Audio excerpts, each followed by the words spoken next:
نحمدہ ونصلی علی رسولہ الکریم اما بعد فاعوذ باللہ من الشیطان الرجیم بسم اللہ الرحمن الرحیم۔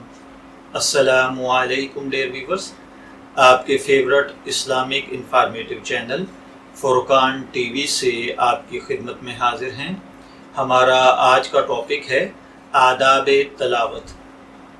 قرآن پاک کو صحیح ٹھہر کر پڑھنا واجب ہے، ہر حرف کو ٹھیک پڑھنا، جیسا کہ قرآن پاک میں بھی حکم ہے کہ رتل القرآن ترتیلا، تو آپ ہر لفظ کو ٹھہر کر ٹھیک پڑھیں۔ حمزہ اور عین میں جو فرق ہے، اسی طرح بڑی ہا اور ہا میں جو فرق ہے، اسی طرح زال، زوئے، زا، زود میں جو فرق ہے، سین، صاد اور سے میں جو فرق ہے، اس کو صحیح طریقے سے اپنے مخارج سے نکالیں۔ ایک حرف کی جگہ دوسرا حرف نہ پڑھیں۔ اگر کسی سے کوئی حرف نہیں نکلتا، جیسے ہا کی جگہ ہا پڑھتا ہو، یا غین نہیں نکلتا، یا سا، سین، صاد نہ نکلتے ہوں، یا اسی طریقے سے اس کو صحیح نہ پڑھا جاتا ہو، تو حتی الامکان درست پڑھنے کی مشق کرنا لازم ہے۔ اگر صحیح پڑھنے کی محنت نہ کریں اور غلط پڑھیں تو گناہ گار ہوں گے، لیکن اگر کسی نے مسلسل محنت کی اور پھر بھی اس کے مخارج ٹھیک نہیں ہوتے تو وہ اس سے پھر معذور سمجھا جائے گا، بلکہ اس پر اس کو ایک روایت کے مطابق ڈبل اجر ملے گا، کیونکہ اس سے مخارج صحیح ادا نہیں ہو رہے تھے، لیکن پھر بھی اس نے اللہ کے کلام کو اللہ کے کرم اور فضل کے ساتھ پڑھنے کی عادت اور معمول بنائے رکھا، تو اللہ تعالیٰ اس کو ڈبل اجر عطا فرمائے گا۔ اسی طرح اگر ہا اور عین وغیرہ سے حرف نکلتے ہیں، لیکن ایسی بے پرواہی سے پڑھتا ہے کہ ہا کی جگہ ہا پڑھ دیتا ہے، عین کی جگہ حمزہ پڑھ دیتا ہے، یا اسے کچھ خیال نہیں رہتا، یا اسی طریقے سے اگر وہ نماز میں بھی یہی سب کچھ کرتا ہے، تو ایسی صورتحال میں گناہ گار ہونے کا اندیشہ ہے۔ بعض علماء کے نزدیک نماز بھی درست نہیں ہوتی،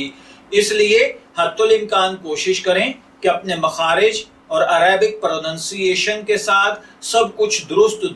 اور خوبصورت ٹھہر کر پڑھا جائے۔ اور اسی طرح دوران نماز جو سورت پہلی رکعت میں پڑھی ہے، وہی سورت دوسری رکعت میں اگر پڑھ لی جائے تو کچھ حرج نہیں، لیکن بغیر ضرورت کے ایسا کرنا یا اس کو اپنی عادت بنا لینا یہ غلط ہے۔ اسی طرح کلام مجید میں صورتیں آگے پیچھے لکھی ہیں، نماز میں اسی طرح پڑھنا چاہیے، جس طرح اما پارے کے سپارے میں لکھی ہیں، اس طرح سے نہ پڑھیں، یعنی جب پہلی رکعت میں کوئی سورت پڑھی تو اب دوسری رکعت میں اس کے بعد والی سورت پڑھنے کی بجائے اس سے پہلے والی سورت پڑھ لی، ایسا کرنا غلط ہے۔ جیسا کہ اگر کسی نے قل یا ایھا الکافرون پڑھی تو اب اذا جاء یا قل ھو اللہ یا قل اعوذ برب الفلق یا قل اعوذ برب الناس پڑھیں، اور الم تری کیف فعل ربک باصحاب الفیل وغیرہ یہ صورتیں نہ پڑھے۔ اس طرح پڑھنا مکروہ ہے، لیکن اگر بھولے سے اس طرح پڑھ لیا جائے تو مکروہ نہیں ہے۔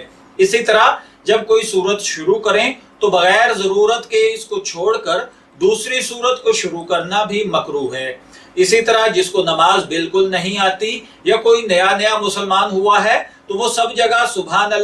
اللہ پڑھتا رہے، نماز کا فرض ادا ہو جائے گا، لیکن نماز کو برابر سیکھتے رہیں، نماز سیکھنے میں کوتاہی نہ کریں۔ اگر کوتاہی کریں گے تو بہت گناہ گار ہوں گے۔ میں دعا گو ہوں کہ اللہ تعالیٰ ہر بھائی بہن کو صحیح طور پر قرآن پاک کی آداب کے ساتھ تلاوت کرنے کی توفیق عطا فرمائے۔ اجازت چاہیں گے، پھر ملیں گے کسی نئے ٹاپک کے ساتھ، تب تک کے لیے اللہ حافظ۔